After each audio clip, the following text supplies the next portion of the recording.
Hello students, आज हम लोग पढ़ेंगे क्लास 12 की chapter 4 moving charges and magnetism को। इसमें आज हम लोग जो टॉपिक कवर करेंगे वो है कि जो मैग्नेटिक फील्ड है उसका सोर्स क्या है और उसकी वजह से जब हम लोग मैग्नेटिक फील्ड में मान लीजिए किसी चार्ज को मूव कराते हैं तो उसमें कितना फोर्स लगता है, यानी कि लॉरेंज फोर्स के बारे में बात करेंगे। अब क्योंकि लॉरेंज फोर्स सिर्फ मैग्नेटिक फोर्स को रिप्रेजेंट नहीं करता किसी एक चार्ज पार्टिकल में, वो इलेक्ट्रिक फोर्स को भी रिप्रेजेंट करता है। तो लॉरेंज फोर्स क्या होता है, इन सबको हम लोग डिस्कस करेंगे। अभी तक हम लोग ने जो इस पे पढ़ा है, यानी कि अपने पिछले लेक्चर में जो हम लोग ने पढ़ा है, वो थोड़ा सा इसका हिस्टोरिकल बैकग्राउंड देखा था कि जो मैग्नेटिज्म है आज जिस रूप में हम लोग उसको पढ़ते हैं वो यहाँ तक कैसे पहुंचा। ठीक है, तो देखिए, अभी हम लोग जब मैग्नेटिक फील्ड को पढ़ेंगे तो उसको थोड़ा सा पढ़ने के पहले हम लोग क्या करते हैं, रिवाइज कर लेते हैं इलेक्ट्रिक फील्ड के बारे में। क्योंकि अगर हमारा इलेक्ट्रिक फील्ड वाला कॉन्सेप्ट क्लियर है तो हम लोग का क्या होगा, मैग्नेटिक फील्ड भी उसकी जो ज़्यादातर प्रॉपर्टी वैसी ही होती हैं मैग्नेटिक फील्ड की। बस यहाँ पर अंतर ये होता है कि मैग्नेटिक फील्ड में अगर कोई एक चार्ज पार्टिकल रखा हुआ है तो उसमें कभी भी फोर्स नहीं लगता। मैग्नेटिक फील्ड में चार्ज पार्टिकल को मूव होना पड़ता है, और मूव होने के साथ ही उसमें एक कंडीशन होनी चाहिए कि जो डायरेक्शन है वेलोसिटी की, वो मैग्नेटिक फील्ड की डायरेक्शन या मैग्नेटिक फील्ड की डायरेक्शन के जस्ट अपोजिट डायरेक्शन में, यानी कि मैग्नेटिक फील्ड के पैरेलल या फिर एंटी पैरेलल, कभी भी जो वेलोसिटी की डायरेक्शन है वो नहीं होनी चाहिए उस चार्ज पार्टिकल की, वरना उसमें कोई भी फोर्स एक्ट नहीं होता है। क्लियर? इन सब चीज़ों को आज हम लोग पढ़ेंगे। तो देखिए, सबसे पहले देखते हैं कि अगर आपके पास कोई एक चार्ज Q है, ठीक है, एक सोर्स चार्ज Q है, तो उसकी वजह से इस पॉइंट P पर इलेक्ट्रिक फील्ड कितनी होती है, इसका एक्सप्रेशन हम लोग अपने फर्स्ट चैप्टर में पढ़ चुके हैं, और वो होता है E is equal to Q by four pi epsilon naught R square. अगर मैं इसको यहाँ पर ऐसे बनाऊं, चार्ज Q, ये P पॉइंट यहाँ पर, तो इसके बीच की अगर जो हमारा डिस्प्लेसमेंट है वो है r, और इस डायरेक्शन पे यूनिट वेक्टर है r कैप। तो ये क्या रिप्रेजेंट कर रहा है, इस चार्ज Q की वजह से इस डायरेक्शन पर इलेक्ट्रिक फील्ड। ठीक है, इस चार्ज Q की वजह से इस P पॉइंट पर इलेक्ट्रिक फील्ड की डायरेक्शन इधर है, और इस पॉइंट पर जो मैग्नीट्यूड होगा इसका इलेक्ट्रिक फील्ड का, वो होगा Q by four pi epsilon naught R square, जहां पर की जो कैपिटल Q है वो इस चार्ज की वैल्यू है, और r जो है इस चार्ज और इस P पॉइंट के बीच की डिस्टेंस है। क्लियर? अब मान लीजिए कि इस P पॉइंट पर कोई एक स्मॉल q रख दिया गया, तो अब क्योंकि ये स्मॉल q रखा हुआ है एक इलेक्ट्रिक फील्ड में, और ये इलेक्ट्रिक फील्ड किसकी वजह से है, इस सोर्स चार्ज की वजह से है, तो इस चार्ज में, इस स्मॉल q चार्ज पे लगेगा फोर्स जो कि बराबर होगा F is equal to Q E के। और की ई की एक्सप्रेशन हम लोग का ये है, तो इसको जैसे यहाँ पर रखेंगे तो ये बन जाएगा Q Q divided by four pi epsilon naught R square into R cap. तो ये जो एक्सप्रेशन बना ये हम लोग का कैसा हो गया, कुलाम्स लॉ की तरह हम लोग को ये देखने को मिल रहा है। जैसे कुलाम्स लॉ से हम लोग निकालते हैं one by four pi epsilon naught Q one Q two upon R square, तो ये कुछ वैसा ही एक्सप्रेशन हमें देखने को मिला। इसके बाद जो ये इलेक्ट्रिक फील्ड है उसका एक फिजिकल नेचर होता है, ये सिर्फ एक मैथमेटिकल कंस्ट्रक्ट नहीं है, इसको हम लोग पहले चैप्टर में डिस्कस कर चुके हैं। अभी उसको हम लोग क्या कर रहे हैं, रिवाइज कर रहे हैं। इलेक्ट्रिक फील्ड साथ में अपने एनर्जी और मोमेंटम को भी कैरी करती है। ठीक है, जो इलेक्ट्रिक फील्ड होता है ऐसा नहीं होता है कि सिर्फ और सिर्फ हम लोग ने एक मैथमेटिक्स की वजह से उसको इलेक्ट्रिक फील्ड नाम दे दिया कि इस चार्ज क्यू की वजह से इस पॉइंट पर इलेक्ट्रिक फील्ड का एक्सप्रेशन ये होगा। नहीं, एक्चुअल में एक चार्ज के चारों तरफ इलेक्ट्रिक फील्ड एग्जिस्ट करती हैं, और इसका एविडेंस हमें देखने को मिलता है जब मैक्सवेल ने यूनिफाई किया इलेक्ट्रिसिटी और मैग्नेटिज्म, जिसको कि लोग दो अलग एकदम सब्जेक्ट मानते थे, उसको यूनिफाई किया मैक्सवेल ने, और ये पता चला कि जो लाइट है वो इलेक्ट्रोमैग्नेटिक वेव है। तो देखो, जब लाइट इलेक्ट्रोमैग्नेटिक वेव है और लाइट की वजह से ही हम अपने चारों तरफ चीज़ों को देख पाते हैं, तो उसका अपना एक फिजिकल नेचर है या नहीं है? बिल्कुल है। ठीक है, यानी कि जो इलेक्ट्रिक फील्ड है वो एक मैथमेटिकल कंस्ट्रक्ट नहीं है सिर्फ, वो हम लोग का नेचर में एग्जिस्ट करता है। ठीक है, अब हम लोग जो पूरा डिस्कशन है वो उस पर सारा डिस्कशन हम लोग का टाइम इंडिपेंडेंट फील्ड्स में है, यानी कि किसी पी पॉइंट पर अगर हम लोग ने माना है इलेक्ट्रिक फील्ड की वैल्यू ई है, ठीक है, उसका मैग्नीट्यूड ई है, तो टाइम के साथ ये वैल्यू ई ही बनी रहेगी। ऐसा नहीं होगा कि कुछ समय बाद इसकी वैल्यू चेंज हो। यानी कि हम लोग क्या ले रहे हैं, टाइम इंडिपेंडेंट फील्ड्स की बात कर रहे हैं, क्योंकि जब टाइम डिपेंडेंट फील्ड्स आ जाती हैं तो इलेक्ट्रोमैग्नेटिक वेव्स की फिर ओरिजिनेशन होता है, और उसको हम लोग अभी नहीं पढ़ने वाले हैं। ठीक है, हम लोग ने अपने पहले और सेकंड चैप्टर में पढ़ा कि स्टैटिक चार्जेस प्रोड्यूस करते हैं इलेक्ट्रिक फील्ड, और उनसे रिलेटेड जो पोटेंशियल वगैरह था उसके बारे में पढ़ा था। अभी हम लोग जब वही चार्ज कांस्टेंट वेलोसिटी के साथ मूव करता है तो अपने चारों तरफ प्रोड्यूस करता है मैग्नेटिक फील्ड। तो देखिए, अभी इसको रिलेट करिए चीज़ों को। जैसे अभी हम लोग ने देखा कि एक चार्ज रखा हुआ है, जब सोर्स चार्ज क्यू, तो प्रोड्यूस कर रहा है किसी पी पॉइंट पर इलेक्ट्रिक फील्ड, और इसी जगह पर जब स्मॉल क्यू ला कर रखा गया तो इस स्मॉल क्यू पे लगने लगा फोर्स, हाँ या ना। इसी तरीके से जब कोई चार्ज क्यू मूव करेगा विद कांस्टेंट वेलोसिटी, ठीक है, जब ये मूव करेगा विद कांस्टेंट वेलोसिटी, तो ये अपने चारों तरफ प्रोड्यूस करेगा मैग्नेटिक फील्ड। क्या प्रोड्यूस करेगा? मैग्नेटिक फील्ड को प्रोड्यूस करेगा। अब क्योंकि अगर ये एक स्ट्रेट वायर में होगा तो ये देखा जाता है कि एक सर्कुलर इस तरीके से शेप में, ठीक है, कॉन्सेंट्रिक सर्कल्स के शेप में मैग्नेटिक फील्ड प्रोड्यूस होती है। यानी कि अगर चार्ज इधर ऐसे मूव कर रहे हैं तो ऐसे सर्कल्स को फॉर्म करते हुए यहां पर मैग्नेटिक फील्ड प्रोड्यूस होती है। ठीक है, यहां तक चीज क्लियर। अब अगर इस मैग्नेटिक फील्ड में कोई दूसरा चार्ज मूव कर रहा होगा, मान लीजिए ये एक चार्ज आया इस जगह पर और ये इधर मूव कर रहा है इस डायरेक्शन में, तो क्या होगा कि इस चार्ज पे लगेगा फोर्स। क्या लगेगा? फोर्स लगेगा। मान लीजिए चार्ज इस डायरेक्शन में मूव कर रहा है, स्मॉल क्यू, तो इस चार्ज पे लगेगा फोर्स। बात समझ पे आई? जैसे यहाँ पर एक ये चार्ज प्रोड्यूस कर रहा था इलेक्ट्रिक फील्ड, उस इलेक्ट्रिक फील्ड में जब ये चार्ज स्मॉल क्यू आया तो इस पे लगा फोर्स। उसी तरीके से कोई एक चार्ज है जो कि मूव कर रहा है, उसकी वजह से मैग्नेटिक फील्ड है। अब उस मैग्नेटिक फील्ड में अगर कोई दूसरा चार्ज आएगा तो उस मूविंग चार्ज पे भी क्या लगेगा? एक फोर्स लगेगा। वो भी कैसा? मैग्नेटिक फोर्स अप्लाई होगा। क्लियर? ये बात अभी ध्यान रखनी है, और आगे चलकर हम लोग इसको पढ़ेंगे कि फोर्स कितना लगेगा, कैसे लगेगा, किस डायरेक्शन में लगेगा, उसको कैसे फाइंड करना है, कौन सा हम लोग का रूल होता है, ये सब पढ़ेंगे आगे चलकर। ठीक है,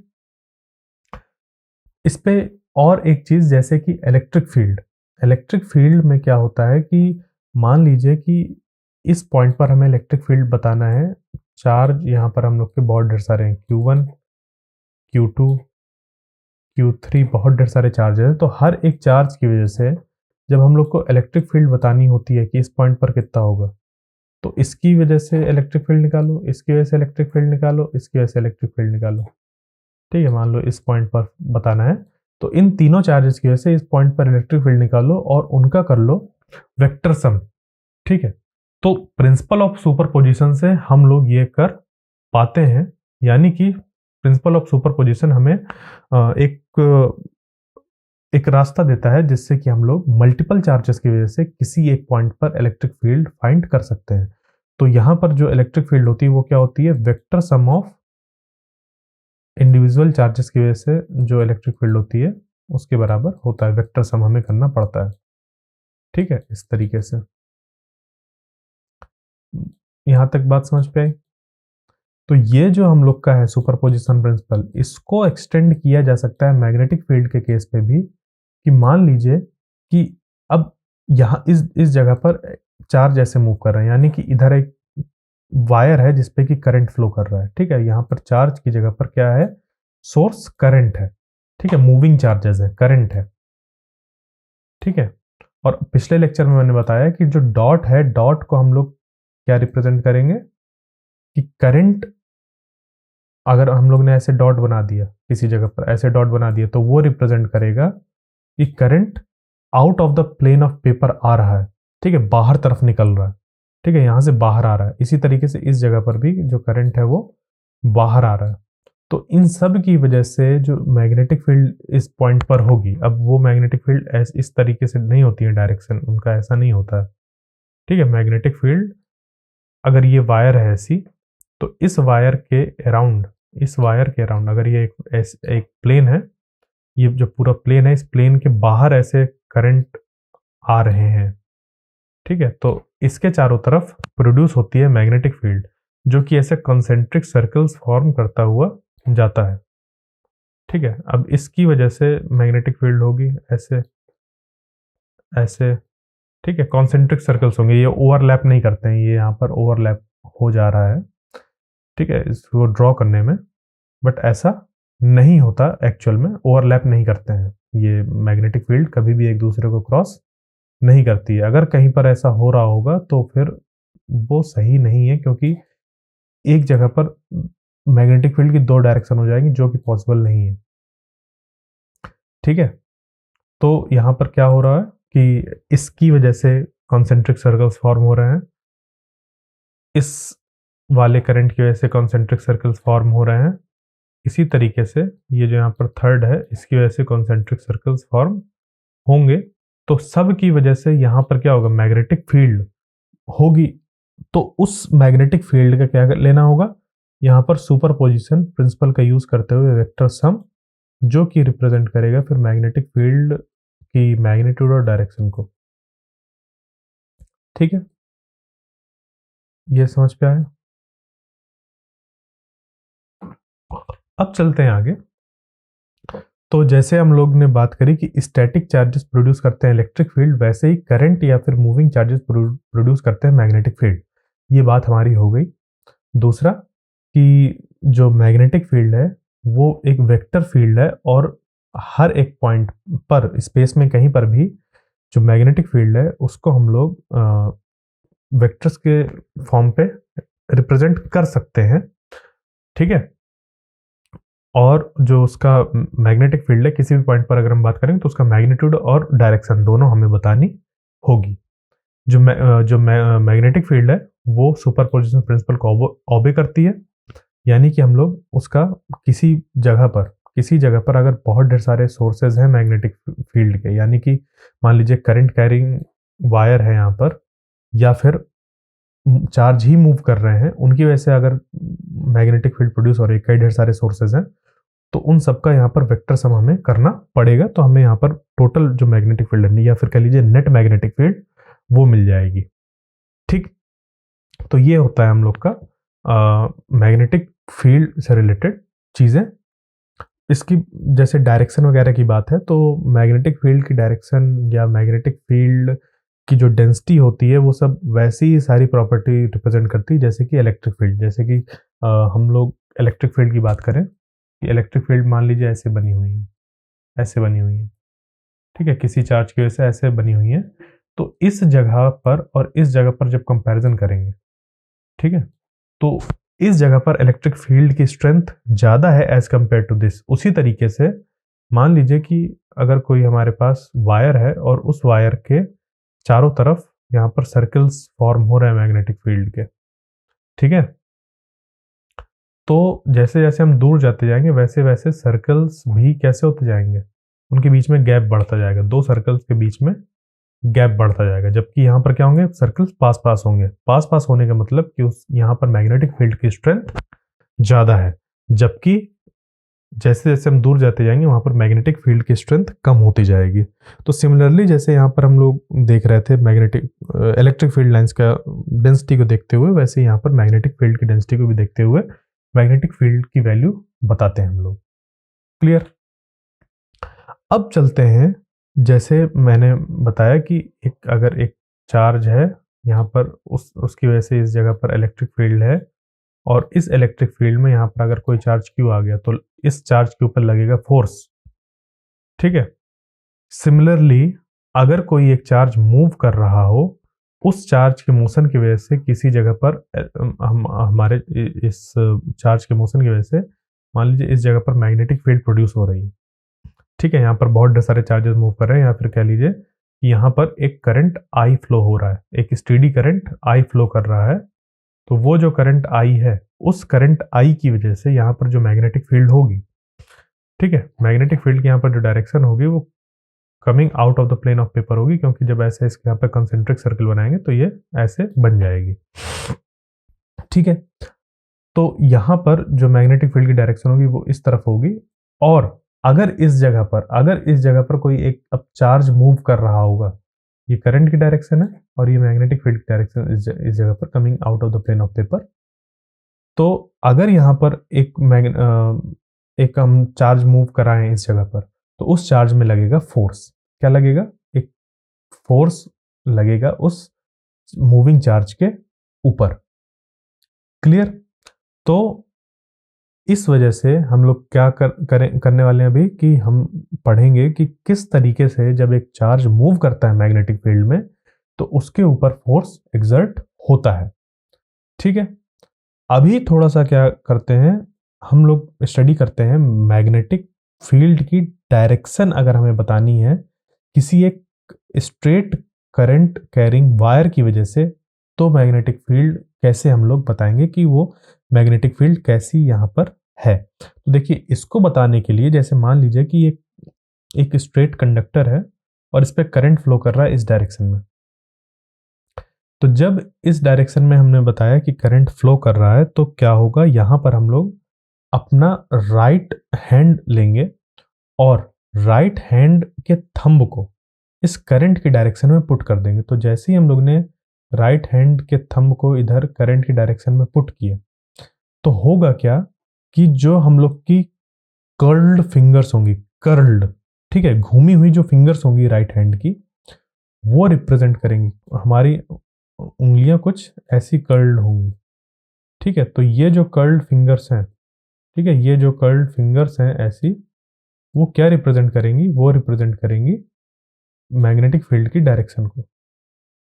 ठीक है, अगर ये हमारी रिस्ट है ऐसे, तो जो ये कर्ल्ड फिंगर्स हैं वो रिप्रेजेंट करेंगे मैग्नेटिक फील्ड की डायरेक्शन को। यानी कि आप इस वायर को ग्रैब करिए अपने हाथ में और करंट की डायरेक्शन में थंब को प्लेस करिए। थंब को प्लेस किया इस डायरेक्शन में, ठीक है, तो जब थंब को इस डायरेक्शन में प्लेस किया तो जो कर्ल्ड फिंगर है, फिंगर कर्ल्ड्स ऐसी होंगी इस डायरेक्शन में। ठीक है, इस डायरेक्शन में ऐसे कर्ल्ड होंगी। तो ये जो कर्ल्ड डायरेक्शन है, यही डायरेक्शन रिप्रेजेंट हो रही है किसकी? मैग्नेटिक फील्ड की।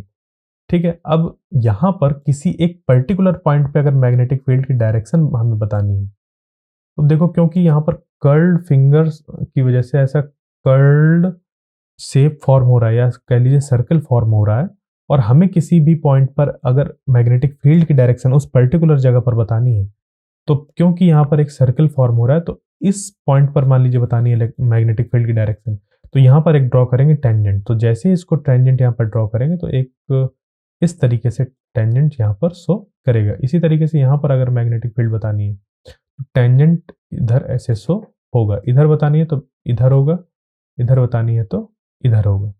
ठीक है, तो इस तरीके से हम लोग क्या करते हैं, राइट हैंड थंब रूल का यूज करते हैं मैग्नेटिक फील्ड की डायरेक्शन को बताने के लिए या मैग्नेटिक फील्ड को रिप्रेजेंट करने के लिए।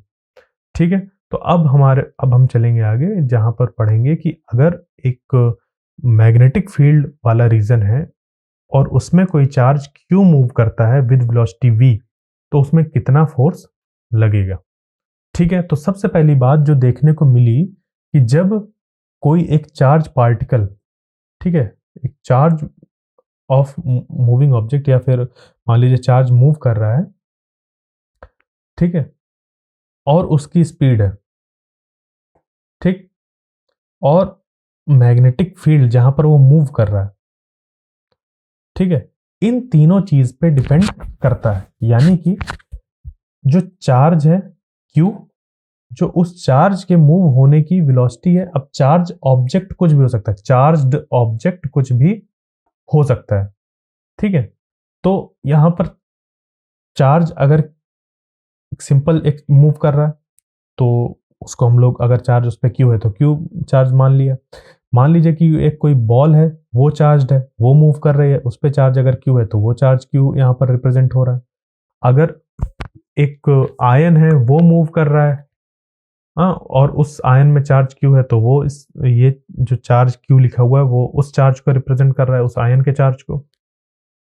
इसी तरीके से वो जो मूव हो रहा है, वो जो ऑब्जेक्ट मूव हो रहा है, या फिर कह लें कि वो जो चार्ज मूव कर रहा है, अगर उसकी स्पीड v है, अगर उसकी स्पीड कितनी है, v है, और जहां वो मूव कर रहा है वहां पर मैग्नेटिक फील्ड को हम लोग b से रिप्रेजेंट करते हैं, और वो जो मैग्नेटिक फील्ड है वो अगर हमारी कितनी है, b है उस जगह पर, ठीक है।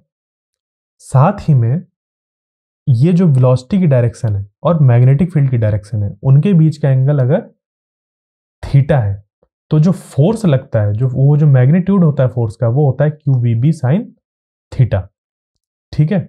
वो कितना होता है, Q V B sine theta होता है। यानी कि अगर इसी को मैं वेक्टर फॉर्म पे लिख लूं, तो वेक्टर फॉर्म पे ये हो जाएगा क्यू वी, इसको मैं वेक्टर फॉर्म पे अलग लिख देता हूं ऐसे, एफ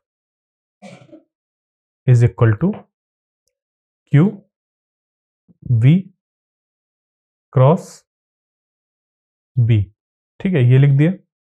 तो v क्रॉस बी, अब देखो क्रॉस प्रोडक्ट जब हटता है तो साइन थीटा आ जाता है, तो ये चीज हो गई हम लोग की वेक्टर फॉर्म, और ये हो गया हम लोग का सिर्फ मैग्नीट्यूड वाला फॉर्म।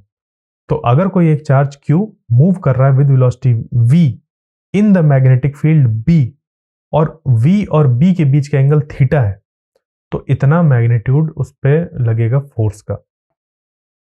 और अब हमें अगर उसको वेक्टर फॉर्म पे लिखना है कि v हमें वेक्टर फॉर्म पे दिया है, b भी वेक्टर फॉर्म पे दिया है, तो इस तरीके से फोर्स हमें पता चल जाएगा।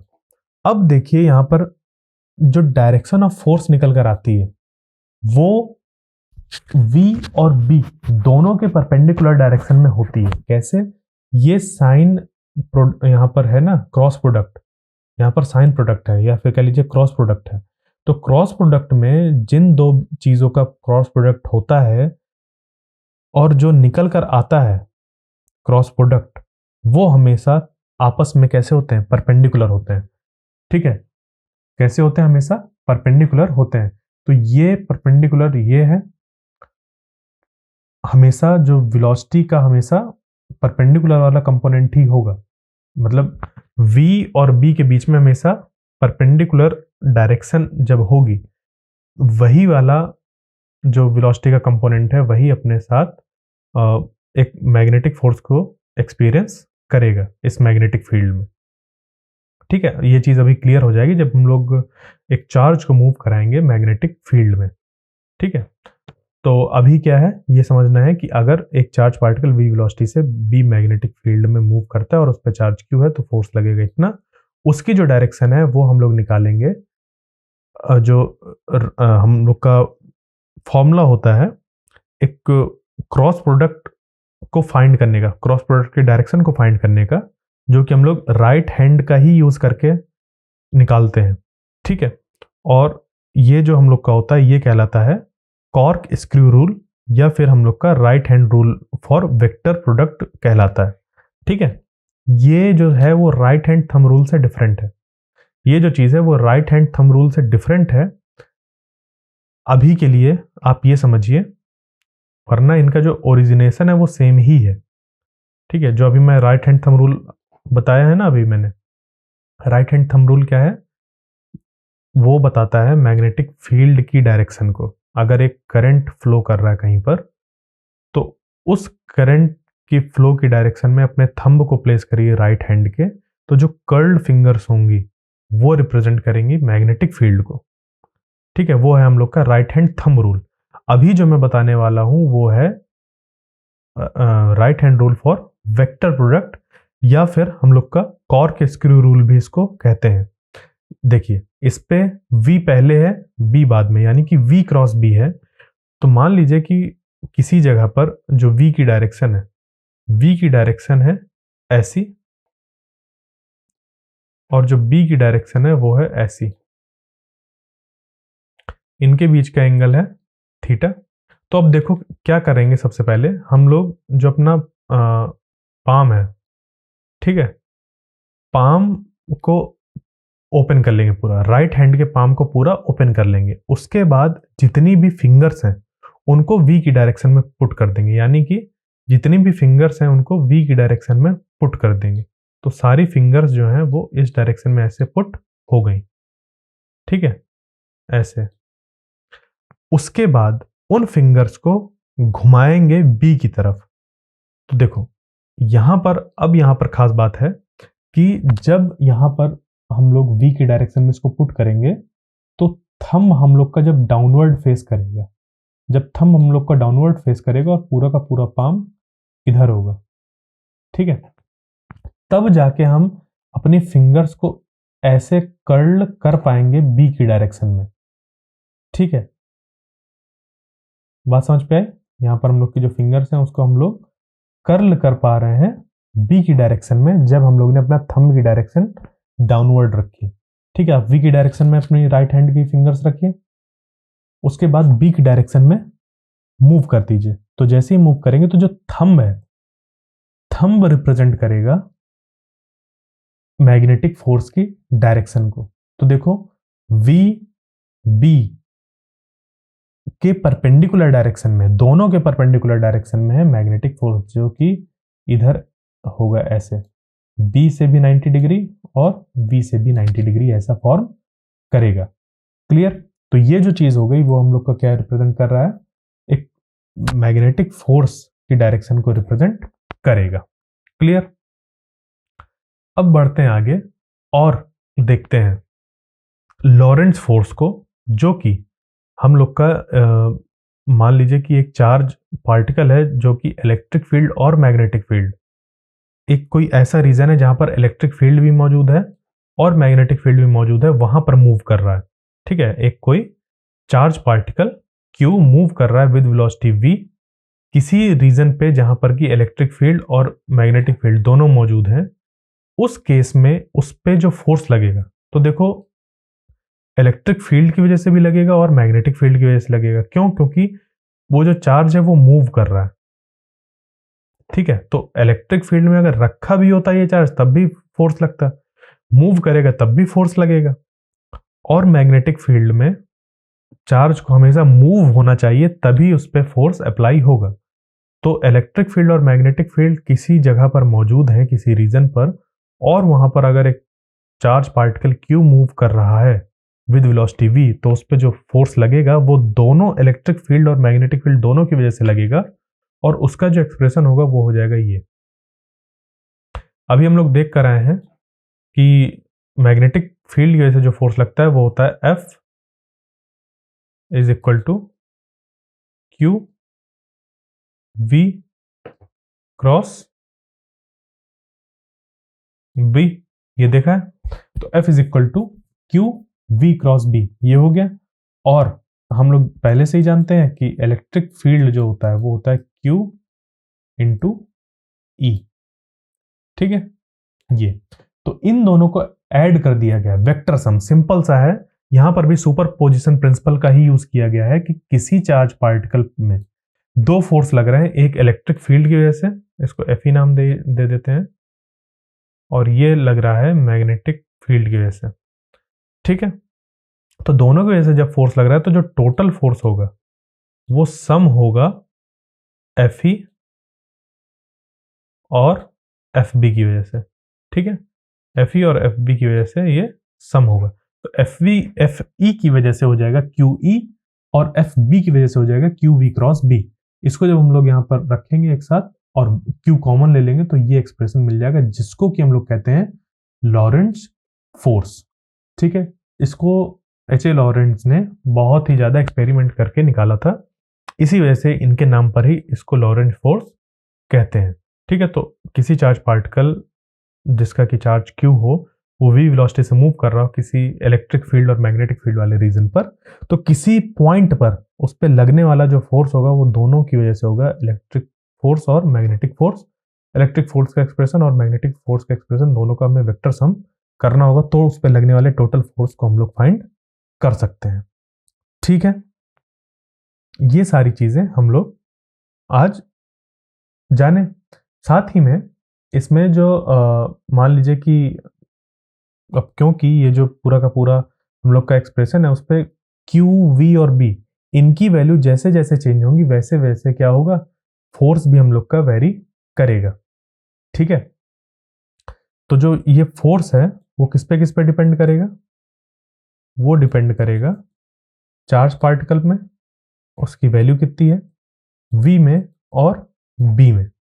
ठीक है, साथ ही में जो मैग्नेटिक फोर्स है उसको गौर से देखिए, उस पर लिखा हुआ है Q V cross B, V cross B, यानी कि जब यहां पर हम लोग मैग्नेटिक फोर्स की बात कर रहे हैं तो वेलोसिटी और मैग्नेटिक फील्ड के बीच में अगर कुछ एंगल फॉर्म हो रहा है, ठीक है, जैसे वेलोसिटी इधर है और मैग्नेटिक फील्ड इधर है, तभी इनमें इस चार्ज पार्टिकल में फोर्स लगेगा, वरना इस चार्ज पार्टिकल में फोर्स नहीं लगेगा। क्यों? क्योंकि देखो, जब कुछ एंगल बनाते हुए ये वेलोसिटी और मैग्नेटिक फील्ड है, तो इस वेलोसिटी के दो कंपोनेंट्स ब्रेक हो सकते हैं, एक इस डायरेक्शन में और एक इस डायरेक्शन में। तो ये जो परपेंडिकुलर डायरेक्शन वाला कंपोनेंट है इस वेलोसिटी का, ठीक है, इस वेलोसिटी का जो परपेंडिकुलर डायरेक्शन में कंपोनेंट है वो मैग्नेटिक फील्ड के साथ 90 डिग्री पे हो गया। देखो गौर से, ये वेलोसिटी थी, इस वेलोसिटी का ये कंपोनेंट है परपेंडिकुलर डायरेक्शन वाला, और ये वाला कंपोनेंट है पैरेलल वाला। तो पैरेलल वाले के लिए जो एंगल थीटा जो है वो हो जाएगा 0 पैरेलल वाले कंपोनेंट के लिए, और परपेंडिकुलर वाले के लिए जो थीटा की वैल्यू है वो हो जाएगी 90 डिग्री। ठीक है, और ये जो मैग्नेटिक फोर्स होता है इसका हम लोग अभी जो पढ़कर आए थे एक्सप्रेशन, वो था Q V B sine theta, यही पढ़ के आए थे।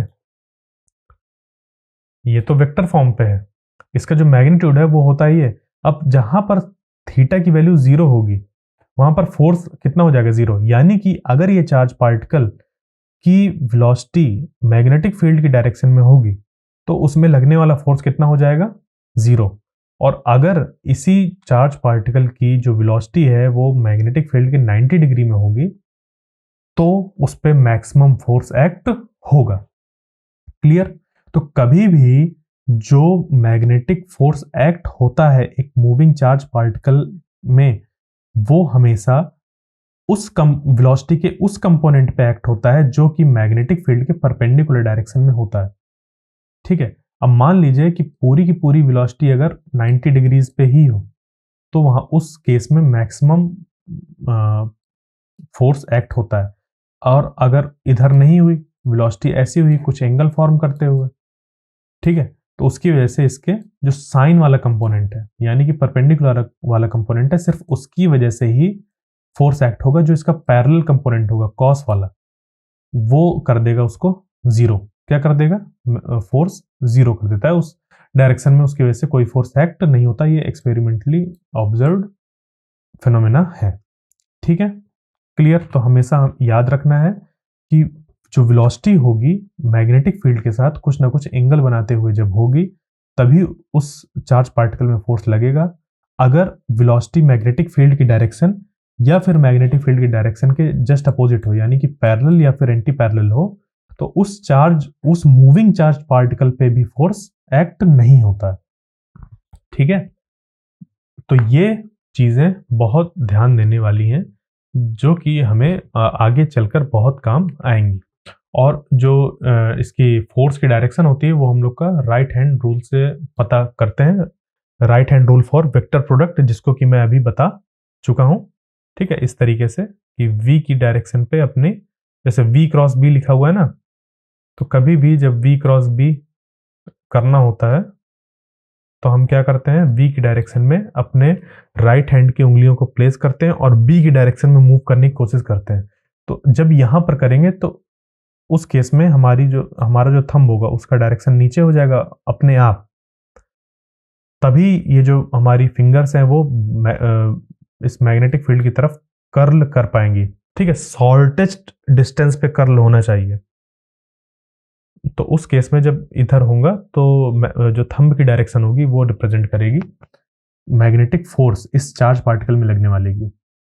ठीक है, एक और चीज, अगर चार्ज पार्टिकल मूव नहीं कर रहा होगा, वेलोसिटी 0 होगी, तब भी उस चार्ज पार्टिकल में कोई फोर्स एक्ट नहीं होगा। यानी कि मैग्नेटिक फील्ड है मान लीजिए ऐसी, और उस पर कोई एक चार्ज पार्टिकल रखा हुआ, वेलोसिटी 0 है, तो उसमें कोई भी फोर्स एक्ट नहीं होगा, क्योंकि फोर्स की क्या था, F is equal to Q V B sine theta. यानी कि चार्ज होना चाहिए, वेलोसिटी होनी चाहिए, मैग्नेटिक फील्ड में होनी चाहिए, और V और B के बीच में एंगल भी कुछ होना चाहिए, 0 या फिर 180 डिग्रीज नहीं होना चाहिए, क्योंकि 0 और 180 डिग्री होगा तो फोर्स एक्ट नहीं होगा। तो अगर वेलोसिटी 0 हुई तो भी फोर्स एक्ट नहीं होगा, मैग्नेटिक फील्ड हुई ही नहीं तो फिर मैग्नेटिक फोर्स की बात ही नहीं होगी।